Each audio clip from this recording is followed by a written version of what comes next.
it was definitely unprofessional on both parties, like their part and my part, but you guys are the actual business. You guys are the actual higher ups. I'm just a girl. This is my experience with a hostile work environment or toxic work environment, whatever you want to call it, that's what it was. On my very first day, and at the time I did not perceive this as a red flag, but maybe I should have. But on my very first day, my marketing manager who hired me, she told me that she was going to be quitting. So she was basically in like her final period of being there. She told me she was leaving. She cried about 2 or 3 times that day.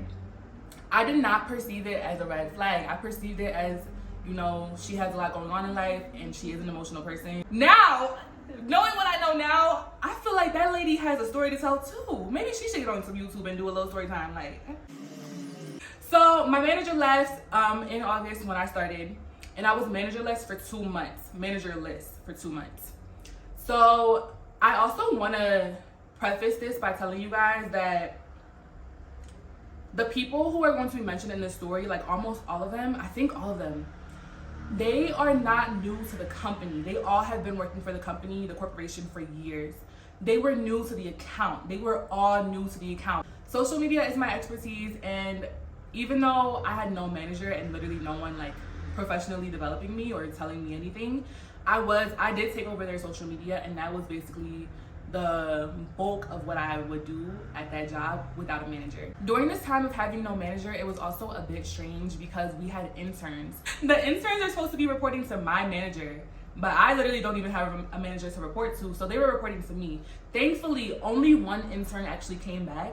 They told me that it was supposed to be like 8 to 10 interns coming. All of the interns were kind of just like, we're not coming back.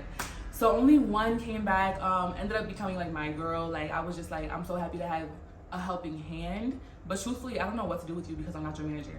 Fast forward to October, a new manager does come in, and this manager, like everyone else at the account, is already familiar with the corporation, has already been working there for years, but is new to the account. So the manager comes in, everyone already knows this person already.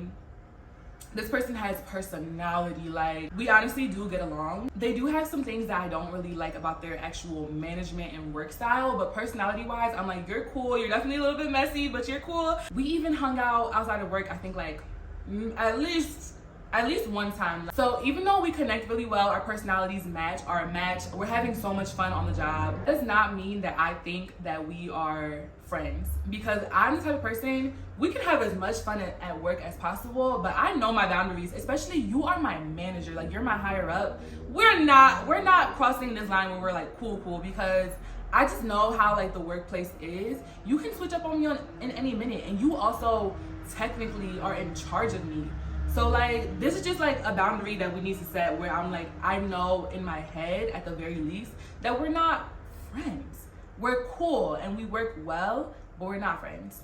This person had ADHD, and they took Adderall. They took Adderall to regulate it, but this person had ADHD, and it really did show in their work style, because they would take forever to get tasks done, or they would get caught up in like one particular task that was not a priority. So let's say we had like actual things to do to meet a deadline. This person would be designing something for an employee gift that did not matter until months later. So this person really did not stay on track with their own tasks. So imagine me, you already know I didn't have any tasks to stay on track with, because this person could barely regulate themselves. They definitely were not regulating me. So I was not being managed at all, which is something that I'm honestly familiar with. Like, the jobs that I had prior were not my career jobs, but I always work jobs where I kind of just like fall into like my rhythm, and no one really tells me what to do because I tend to do a good job anyway. But I'm like, not me being in my career where I'm supposed to be professionally developing, and maybe one day, even though I'm not the type of person who has like aspirations of just like staying in one career for all of my life. But let's just say one day I wanted to become like a chief marketing officer. I was at the point in my marketing career where I just started, and I was not learning a damn thing. Like, I was not being told to do anything. I wasn't learning. If I ever learned something, I had to ask, like, oh, how do you do this? How does this happen? Can I take this over? During this time period of the manager coming in, which was October, I'm gonna make this timeline from October to July to July. I'm just doing my own thing with social media, and social media is going well. Like, I started getting viral videos, but I'm not learning really any other aspect of marketing. And I am at this point pretty comfortable at my position, but I do know this isn't somewhere I want to be for a long time. I'm like, let me just try to like stay here for a year and then start applying to more jobs. So at this point, literally nothing is even going wrong per se. But I'm just like, this is not where I see myself. It's not the vibe I want. It's not the atmosphere I want, because I'm just like, this is a place where somebody could stay here and just be stagnant. That's not what I wanted. So I was like, I'm not comfortable with this. Also, what I didn't like is that I mainly worked on my phone and my laptop. I would have to get content in person, but I was like, why am I coming to the office 5 days a week? Can't I come to the office like maybe 2 days a week? Just a hybrid schedule at the very least. Like, why am I here every single day? Because it was getting to the point where it was hard to commute because I was also going through so much traffic. That was my feelings from October to July, but nothing was actually going wrong. So fast forward to July of 2022, we have a marketing meeting for all the marketers in the region, a regional marketing meeting. So we're at this marketing meeting, and the regional marketing director, she wasn't even qualified to do her job. And I hope she's watching this. Damn, that's mean as hell. But she really wasn't that qualified.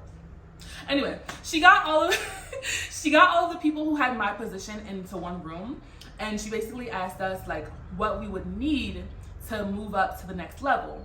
So like, hypothetically speaking, because it wasn't like we were all about to become promoted. So I said in this meeting, and I was very cognizant of what I was saying and who I was saying it to. I said, honestly speaking, I don't feel like I'm learning anything. So if I were to move up to the next role, which is my manager's role, I wouldn't know how to do a damn thing, if I'm being completely honest. I said it in a better way, but I was like, I wouldn't really know how to do anything if I'm being completely honest. Because I know how companies are, how work environments are, and how people just like to chatta, I made sure to tell my manager what I said. So me and my manager had a pretty open relationship. Once again, like I said, we were cool, but we were not. I made the distinction in my head that we were not friends, but we were cool. So I told my manager, I said, hey, like, we were just in that room and they asked us this question of what we would need to move to the next level. And I transparently told them, I'm not really learning much. So let's see if we can like come up with a schedule of like professionally developing me. Like, just maybe once a week I learn a new task that marketers do, especially marketing managers do. My marketing manager was like, okay, cool, we can definitely come up with a schedule for that, whatever. Fast forward maybe like literally the next couple weeks to August. We call this season opening, and it's really just like a high tension, intense period because you're getting ready for the semester to start. So you're just trying to make everything fall into place. We are a corporation that is working at a higher education institution. I don't know why they like to wait last minute to get everything together when you literally have the entire summer to do this, but whatever. One day after work, I had already clocked out, and I'm just at my desk waiting because it's summertime. If I were to go wait in my car that doesn't even have a functionable AC, I would die. So I was sitting at my desk waiting because I was going to an event after. Mind you, nobody knows this. I know this in my head, but I did not explain this to anyone. I don't have to. I often wait at my desk. Anyway, so my manager starts talking to me about work, and I'm not even in the mood at all. So they're talking about work, and I'm just like, hey, like, I already clocked out. Let's talk about this tomorrow. I don't know if they don't like the tone of voice that I said this in or what, but they were like, oh, okay. Maybe a couple minutes go by. My manager is like, listen, I know I'm your manager, but I'm also a person with feelings. So I would appreciate if you didn't say things in like a certain way. In my head, I'm taken aback a little bit because I'm like, all I told you was that let's clock this conversation for tomorrow. I don't want to talk about work. I don't even want to talk about work while I'm on the clock. What makes you think I want to do it when I'm off? But I didn't even say it. Like, I'm being completely transparent that I did not say this in a bad way. Maybe my tone of voice was off, but this person got in their feelings. So my manager was like, but okay, since you're off the clock, I'll just make a list of things for you to do tomorrow. If you guys are paying attention, my manager does not even manage me. They don't even tell me what to do. I literally have to ask for tasks. So this person, and I'm going to post it here, this person made a list of tasks for me to do. And if you look at this list, some of it is marketing related tasks and some of it is just straight up like administrative tasks like taking out the trash. Excuse me? I interpreted that as being like a retaliatory tactic because I said something to you and maybe my tone of voice was off, and you admitted that you got in your feelings about it because you told me that, you addressed it with me. Then immediately after, you make a list of tasks when you are not even a manager who delegates. You make a list of tasks for me to do, and some of the tasks on this list are not even tasks that I actively do or are not even tasks that I should do. Be so serious. I call this day the climax because the next day, my manager is sending emails left and right. Mind you, we are in opening season, so my manager is sending all of these long format emails about things that we need to do to basically get ready for the semester to start. I thought it was weird that my manager was sending these emails. Like, I thought it was like they were going on a little bit of a trip. And I was thinking this in my head at first until the dietitian, whose desk was literally right behind mine, was like, hey, what's up with these emails? And I was like, you notice it too? Literally mass emails about tasks that we need to do to prep for the semester starting. We had the entire summer, first of all. So if you are feeling pressured, that's your fault because you don't know how to delegate your time or manage your time. This person is sending mad emails back and forth. And I don't think I even I don't even know if I responded to the email. I would have to look at my screenshots because I remember screenshotting this entire situation because I don't know if I was ever gonna like do anything with this information, but I was ready to like build a case of what happened just to like have my recollection. But I guess within the emails, my manager is kind of giving me tasks that I do, but the timeline or the deadlines of when they want these tasks due, I'm just like, you're doing too much. You don't act like this on a regular, so you doing this now, I understand we're in opening, but you doing this now, especially after yesterday, it's very interesting. I'm sorry. Like, to give you an example, let's just say I maybe posted 3 pieces of content across social media per week on my own. My manager now was like, you need to make a content calendar for a month. Plan out all of your content. We should have 5 pieces of content. It should incorporate this, that. You literally do not even bother with social media. Now you're involved. Mind you, that's not inherently bad because as a social media manager, you do need a content calendar. You should have one. And you should have your content planned out in advance. But the way they were going about it was just crazy. I was like, you don't act like this, and it's very convenient that you're acting like this now after what occurred yesterday. The situation that you wanted to be a situation so bad. I must have emailed this or said it in person, I have no clue. But what I said back was along the lines of, I agree that we do need the content, but the way you're going about it is very unfair. At the very least, I don't think I use that word, but it's not really taking into account the system I already have in place, which wasn't much of a system, but still. And because I'm feeling like all of this is very retaliatory, I tell the director of operations, and we all share one office, by the way. We all 4 are in one big office, but then there are like 2 rooms within the office. I tell my director of operations on Teams, I say, hey, and I'm gonna insert the screenshot, because I know I have screenshots of all of this. I say, hey, like, can we talk a little bit? I wanna talk about what's going on. And my director of operations is like, I'm at this location, come meet me there. So I'm like, okay, bet. At the time that I'm gonna go meet my director of operations, my marketing manager is on a call. I think we're actually all on a call, which is funny enough. The call that we were on is not a call that I participated in at all. I did not get on the call regularly. But when my marketing manager came to the office, they were like, are you getting on the call? And I was like, I guess I can. You know I don't get on this call because the call doesn't involve me. So now I'm supposed to get on the call. Everything they were doing that day was very retaliatory. It was very like, now I'm gonna actually be a manager. I allow you to have so much leisure, so now I'm gonna actually be a manager. I never asked you for leisure. I actually wanted a manager who knew how to manage. But now you clearly still don't know how to manage because with you, it's either no delegation or it's micromanage. There's no in between. You clearly don't know how to manage. So we were all on this call, once again, a call that I normally don't even participate in because it has nothing to do with me. The call was about to end in maybe like 5 minutes, and my director of operations told me to meet them at that location in 5 minutes. So I just hopped off the call and I wrote in the chat, because Teams has chats, I said, hopping off the call to go meet at, and if you're all in the call, you should see the chat. But some people don't look at the chat, that's fair. As I'm walking out of the door, my marketing manager is like, Danielle, where are you going? And I'm like, what? Aren't you still on this call? Why are you bothering after me? And I'm like, I'm gonna go meet at, and they're like, no, because it's coming here. And I'm like, what? I literally am having a conversation with blank. I don't know what you're talking about. So I just continue walking about my way. So my marketing manager, while the call, to my knowledge, is still going on. Hold on. I think Paul is the director of operations who I was gonna meet at another location, and we already had a freaking written conversation of this. Tells the director of operations on the phone, Danielle's leaving work. She's leaving work, and I'm talking to her and she's leaving. I don't know if y'all use that term blacking, but that's basically like when you are doing things and you're not even conscious anymore.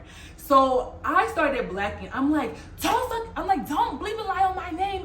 You know I'm not leaving. I already told you where the bleep I'm going. You don't even know how to manage and you mad. You don't even know how to bleep and manage. So I start snapping, and then my manager starts recording me while I'm snapping.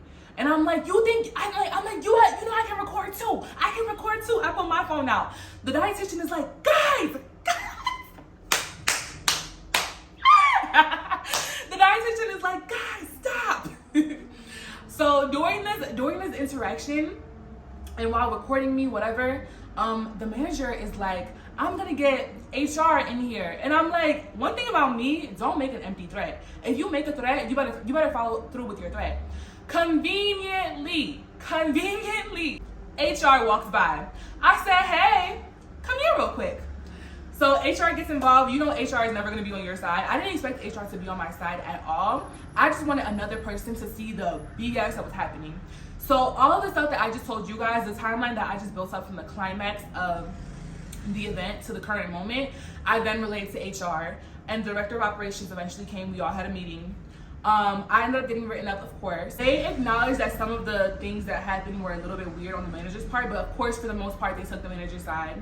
I full-blown did not expect them to take my side. I already know how this works. I got them involved because I wanted more people to see the stupidness that was happening, but truthfully, I didn't expect them to be on my side professionally. After that conversation, my manager and I developed a system where we have to have a weekly call or a weekly meeting, and then we just basically put some systems in place where the manager was now being a manager, and I now have to be an employee who actually got managed. I don't know if they thought that was gonna be something that was gonna upset me, because honestly, that's how it should have always been. You should have always been delegating. That was never gonna offend me. I don't know if they thought they were like doing me a favor by not delegating. You were not. You were slowing me down in life, maybe because you had been slowed down in life. No. From August of 2021 to January of 2023, I was ferociously applying to remote jobs specifically because I just did not like the structure of going into an office 5 days a week. And also, I didn't want to settle for a hybrid because I was like, why do I see people doing what I do and they do it remotely? Now, I still have, to this day, it's February 2024, I have not found a remote job. So I don't really know how common it is for people to work remotely, but I don't even know if that's in my future. I still apply to them, but it's hard, y'all. I got some interviews, did not land any jobs. Maybe it's me. But in January of 2023, or I guess I should say in December of 2022, I decided that the new year was coming around and I was not going to be experiencing the same problems. So in January of 2023, I put in my resignation letter. What ended up happening is that I gave them a 3 weeks notice because even though I didn't like my manager at this point, I would still consider it. I remember a conversation that was had before. We were just having like a regular conversation. I think they told me like they once gave a notice like a month in advance, and I was like, you're so nice. Like I'm definitely a 2 weeks notice type of girl. And they were like, please, for the love of God, if you ever quit, please don't give me a 2 weeks notice. So when I actually did quit in January of 2023, I was just trying to be considerate. And I gave a 3 weeks notice. Baby, I didn't even finish those 3 weeks because when I gave my notice, my director of operations made a joke. And they were like, we're about to make your last weeks a living hell, ha ha ha. And I was like, I'm not laughing, that's not funny. And they actually did try to do that. They basically told me that I should finish the content calendar. Like I should basically prep all of the content until the end of the semester. The semester ends in May. I put my notice in January. I said, I'm not giving you that much content. The hell? I'm not giving you that much content. I can give you February. They weren't happy with that, so they then gave me like a literal schedule. They were like, here's the deadlines. They gave me all of these deadlines for when content should be due. I said, I'm not following that. Because I didn't follow that, they were like, well, you can leave. How are you gonna try to fire me after I already quit? It was cute. So I stopped working probably like a week into my resignation, and then I got paid out for it with my PTO. And then whatever my PTO did not cover, they had to cover. So that's how that story ended. I don't know how to make a short story time. I hope this is not super long. If you watched everything, then shout out to you. Please stay tuned because as my bio says, I specialize in world travel and Philly food. So I'm a Philly food blogger who travels the world, not for food, just because I love traveling. I'm currently living in Medellin, Colombia. I'm currently living with a girl that I met on TikTok. I have a lot of stories to tell. I don't know if I actually want to do sit down story times for you guys all the time. I don't know if I want to vlog, if I want to show you guys like my travels. I don't know. I'm just going to put the content out, and whatever I feel comfortable moving forward with is what I move forward with. So thank you. Cheers.